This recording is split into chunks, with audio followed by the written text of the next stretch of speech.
Well, finally, after many months of phone tag with people here at the Plaza 8 Theater, right here in Cartersville, Georgia, right off of Tennessee Street, we've finally made it to a place we've been dying to get upstairs to see, and that is the projection room, where all of these marvelous films, some are more marvelous than others, but they're all done here. We wanted to give our viewers a chance to see exactly how this is done. With me is Martin Hatfield, who is one of the projectionists here at the Plaza 8. Martin, you've been here for how long? About 2 years. Okay, and it's been several months ago I ran into you at the theater and you said, you need to come up here and see how all these films are done, because of course you've just recently expanded within this last year. You have how many films showing now at one time? 8. We have the capacity to run 15. Really? We can run 2 movies per projector. Okay, well, this is fascinating up here. You don't really realize all the preparation that goes into showing these movies, and I must commend the theater. You're getting a lot of first-run hits that are out there, so we don't have to go to Atlanta. We don't have to go to Town Center. We can stay right here in Cartersville and come to the movie, and I've enjoyed it several times. You've got the newer editions with the smaller seating capacity, which I think is rather nice. It's kind of an intimate feeling. Oh yes, and the smaller ones also, we have our surround sound and all that in there, and it makes for better viewing. Well, now the original 2 theaters seat how many? 260 per auditorium. Per auditorium, and then the new ones, excuse me, I'm touching the editing machine here. There's equipment everywhere. And the other ones are what, like 75 seats per auditorium for the small ones. And sometimes if you pick a movie that may not be a real winner, you can go to one of these theaters and it's like having a private showing, which this is kind of nice too, isn't it?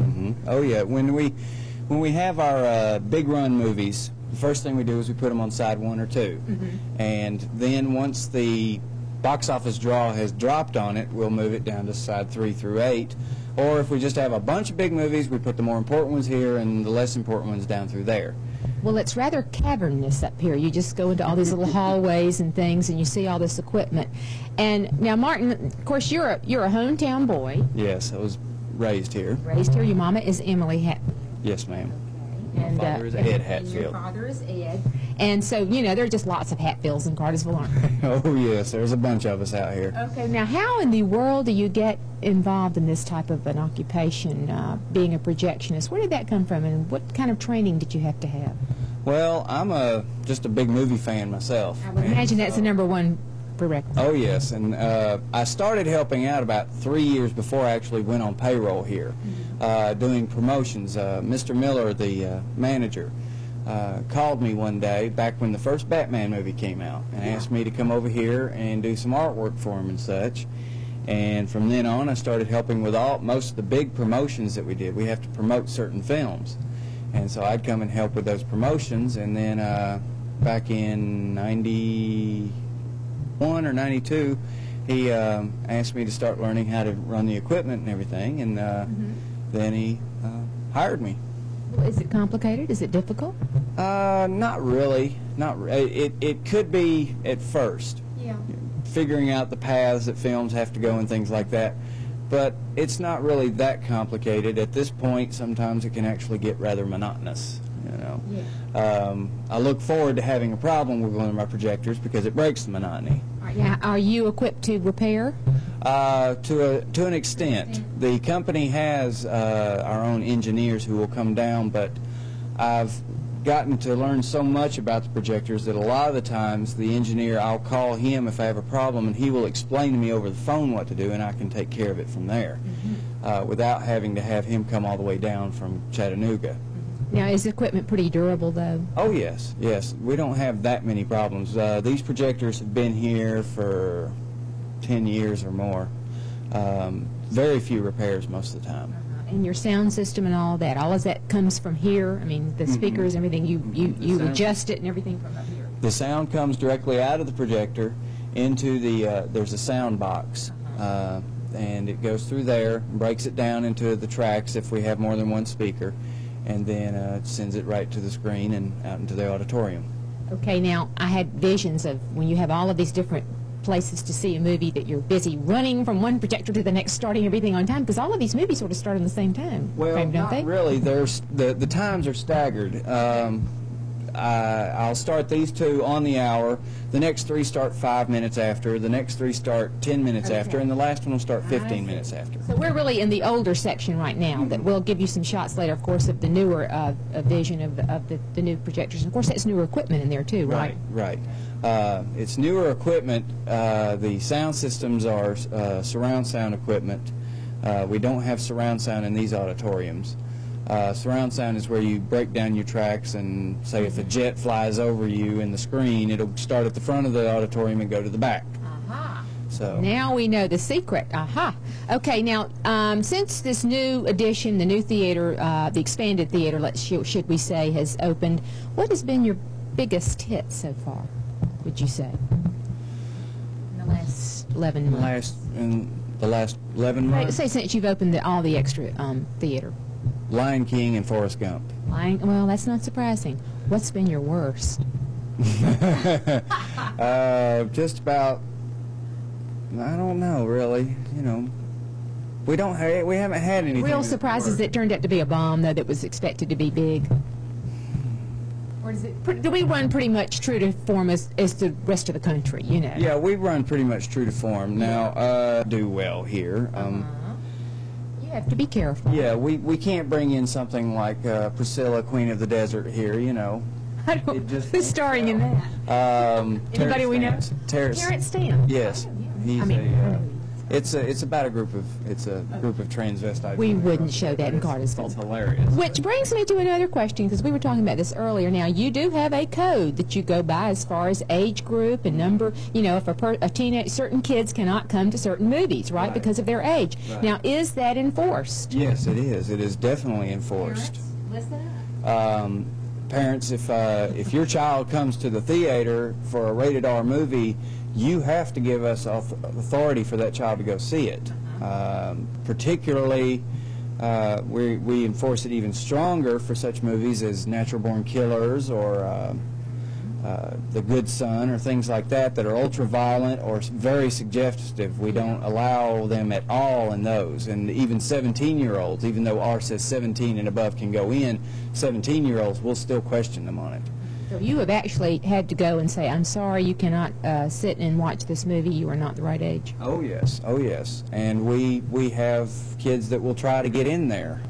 See, they can see where you are. They can look down that little window and they can tell who's in the audience and what you're doing, right? Oh, yeah. And I'll walk down the aisle and pick them out.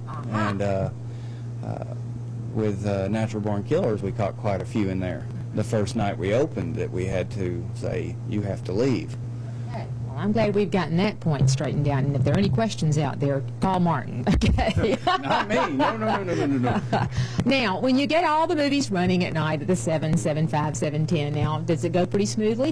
Is that a chance for you to rest? Because I was watching really, there's a lot that goes into preparing these movies to get them on the air, and I was amazed at the size of these movies. I mean, when you have to send them back, they're heavy. Oh, yeah. In between shows, I'm fine. Yeah. Usually what I do when I'm in between shows is I'll go down and monitor the auditoriums and things like that, and if they need help in the lobby or at the concession stand, I'll help them there. With the movies themselves, a lot of people I've had actually say, oh, they're on video nowadays, and I would never. If these movies go to video, I won't be doing it because you can't beat film. Yeah. And the films are heavy, and the bigger the film, the more it is. Time Cop is only 5 reels long, which is actually a short film. It's only an hour and a half long. What's the shortest you've ever shown? Batman the Animated Movie or Nightmare Before Christmas. Nightmare Before Christmas was like 2 minutes shorter than Batman. And they were only like, Nightmare Before Christmas was 75 minutes long, which is only an hour and 15 minutes, which is the shortest piece of film I've ever run. I couldn't believe that it was that short. All right, now, you're not the only projectionist that works here. I'm sure you'd have to have some assistance or help or backup, right? I have one assistant, Gary Williams. He's my other projectionist. He works on Thursday, Friday, and Saturday for me, and then I work the rest of the time. Okay. So the afternoon shows and the nighttime shows, so what time do you usually have to be here to get ready to start showing movies? Well, during the summer we have to be here by 12. Right now we don't get here until 6 at night, and it only takes me about 15 minutes to get all 8 projectors threaded up. You get free popcorn? Do I get free popcorn? Oh, yes. Yes, Well, I'm good. sick of it. Get a lot of popcorn, don't A you? lot of popcorn. Now, now you're going to talk us through this. Let's do a step-by-step procedure of how, when you get the movie from the whoever delivers it, Federal Express or whoever, or however it gets here, and you unpack it and you get it ready to show. In fact, you've been in the process of that today, getting ready to show another movie. Getting ready for Time Cop. Yeah, Time Cop. All right, can you kind of give us a step-by-step procedure, and then we hope to kind of let our viewers see how that works. Okay. When the film comes in, it's broken down into 20-minute reels. And I have to put each reel together onto the platter system where the entire movie is put together, and it's at the beginning is in the center of the platter and the end is on the outside. I also have to attach any previews that I run or anything like that. Depending on the movie, I'll run up to 6 previews sometimes. With Jurassic Park, we just had it again. I don't run anymore. I didn't run any previews with it. There's no point. Yeah. Then I have to edit each reel together, and each reel has a head and a tail. And sometimes I'll get the movies all heads up, like Time Cop is all heads up, which is wonderful because I can just run the whole movie onto the platters and not have to worry about anything. Sometimes I'll get it all tails up, which means I have to rewind the whole film onto bigger reels and then feed it onto the platters. And then sometimes some companies like Warner Brothers and 20th Century Fox and Columbia, they will send me 3 reels heads up, 1 reel tails up, 1 reel heads up, and then, just down the line so that I have to... Somebody's not being very considerate, No, are they're they? being very nice at all. Those are the ones that take me 2 hours to put together. And then once I have determined that they're all heads up, then I start feeding it on reel by reel onto the platters. And then at the end, there's a little piece of sensor tape. If you ever wonder how the lights came up and how the projector stopped and all that, we're not up here waiting for the lights to come up. I have there's a little piece of sensor tape at the end of the film, and it runs through the bottom of the projector, and there's a sensor down there that will pick up that piece of tape and turn up the lights, turn off the sound, and close the screen. And all this time I thought you were running around turning on lights and turning up lights in your... Not me. But then the movie's ready to go, and then I'll thread it up from one platter, Okay. and I'll thread it from the platter system to the top of the projector, thread it into the projector, down through the bottom, then back to the platter system, then up to the next platter. And the movies will run back and forth between platters, and it automatically rewinds as it's running. Okay. Now, have you ever had one of them just absolutely break in half or split? Does that happen anymore? We Is this have that material? occasionally happen, and it only takes me about 2 minutes to get it repaired. Really? If a film breaks, all I have to do is go to either side of the break, cut off the frames that are damaged, and put it back together. And I can cut out a foot of frames, and you wouldn't even know it. Really? Okay.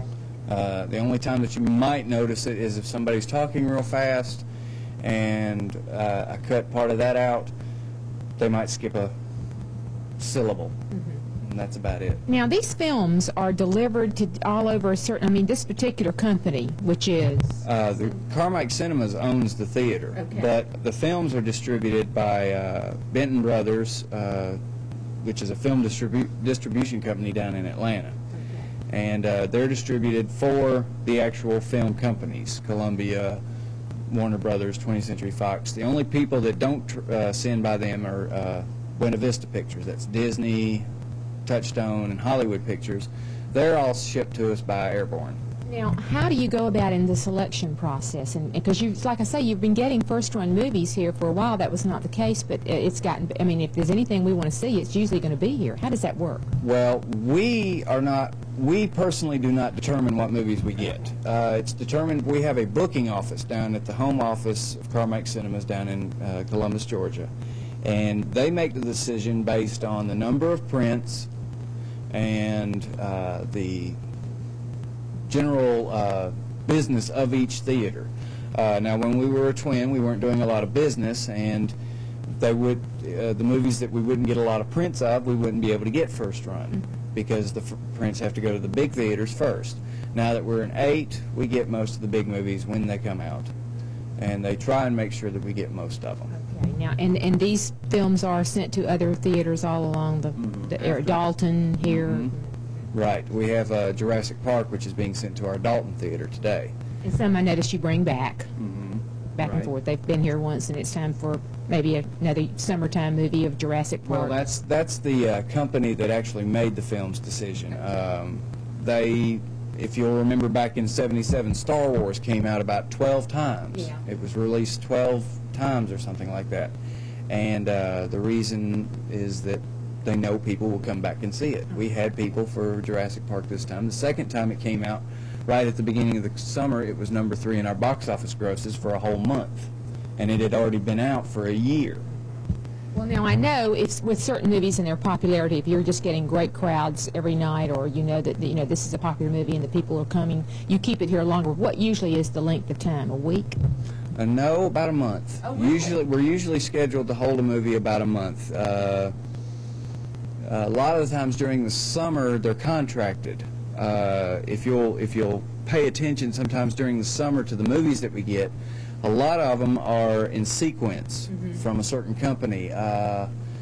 Not this summer, but the past summer, we had Universal releasing some, and Warner Brothers. This past summer, we had Universal releasing. Their first release of the summer was the Flintstones, and their second release was The Shadow. Those both kind of bombed, didn't they? And then their final release of the summer, they're actually calling it their final summer release, although it's actually in the fall, is The River Wild. It was supposed to be released earlier, but they dropped it. Time Cop actually may be it, because it's also Universal. They may have switched them. Well, now, so going back to our procedure here with movies, once you've threaded them up and they're in the machine, then turn it on and that's it? Pretty much. I mean, when Everything else takes care of itself. once you get it framed up and everything, yeah. Have you ever had any real scary times, though, when something's gone wrong that has never happened before, and you thought, oh, no, and maybe it's a packed house, and you know how impatient we get when the film goes bzzz. Sometimes, if you're not careful putting a movie together, you can put it together wrong. Like I said, with the movies, they'll come, all of it will be heads up except for one reel, and that'll be tails up. That happened with us back back in '91 with Lethal Weapon 3. We were running the movie. We had put the movie together late, and the next day it started, and we had a packed house in there. And we started the movie up, got to the third reel, and it was backwards. So we had to stop. Well, it's not that hard to fix. It's just a tedious process. You have to sort of pull the reel out of the platter and sort of flip it around. Now, did you make an announcement to the people in the audience saying, please bear with us, we have a technical problem? Oh, yeah, we run down the stairs real quick. Don't leave, don't leave. Yeah, you mean you don't have a microphone up here you can just tell over the system? No, I don't have a PA system, and it's a good thing. Something you need. No, I'd probably use it for the wrong reasons. Say, hey, kid on the front row, stop that. Hey, you, get your hand off that woman. We don't do that here at the Plaza 8. No. Well, Martin, I guess you could go on Jeopardy, and the subject area of movie trivia would be just a snap for you.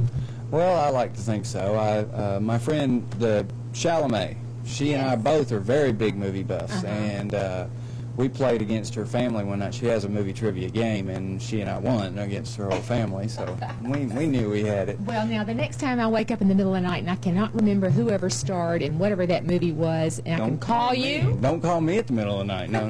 Well, you'll probably be here. You could call me, yes, and I can now, probably who was tell in you. that movie? Yeah, that's happened to me before. I had friends call me and say, do you remember who was in such and such? And I don't remember. One of my favorite things to do when I'm watching a movie is I'll go back and see it a couple of times and start looking for mistakes. Because nowadays with Premiere Magazine and Entertainment Weekly, they actually give you prizes to find mistakes. So I go looking for mistakes. That's interesting. Have you found one that you could share with us? Let's see. I'm trying to remember. There was one And I don't remember the one in Pretty Woman. There was one recently that I saw that I can't think of. There's one in Tombstone where I saw that movie and I did not care for it. well, that's a man's movie. But in Tombstone, there's a scene where Kurt Russell falls down the middle of the street and it's pouring down rain on him. Yeah. And as the camera pulls back, if you look in the distance behind him, the ground's dry. So Good. little things like that. There. Good observing. Very good. All right. Well, you make a note of those things. Oh, I do. And maybe we can do a show on movie mistakes or something. That would be an interesting one. Well, this is fascinating, Martin, and it's certainly something I think you enjoy, and it shows. And I do. It's certainly a great thing to have this many theaters in Cartersville. It's been a long time coming. And we hope to continue to work toward bringing more restaurants so we can go to dinner and a movie and have lots of choices out there, just like we do with a theater. But it's a great place to come, right here on Tennessee Street, very convenient. So we would certainly encourage Bartow County to support our local theater, wouldn't we? I certainly hope so, yes. Y'all come on down and see a movie. Right. Good thinking, good thinking. And some good movies coming out always. And you know, be careful choosing your movies and bringing your family and all that, but that's, you parents out there, that's something we all need to work on. That about wraps it up, and I want to thank you for joining us here on Channel 4 for Betty Crane's Lifestyles. And I want to thank also Frank Weathersby for some more helpful hints about this business of living with other people. And Sue Wakecup enjoyed the cooking segment. Hope you try that recipe sometime. Remember, we're on every Monday night right after the news. Appreciate your comments. Continue to watch. Until next time, this is Martin Hatfield from the Plaza 8 here in Cartersville and Betty Crane. So long.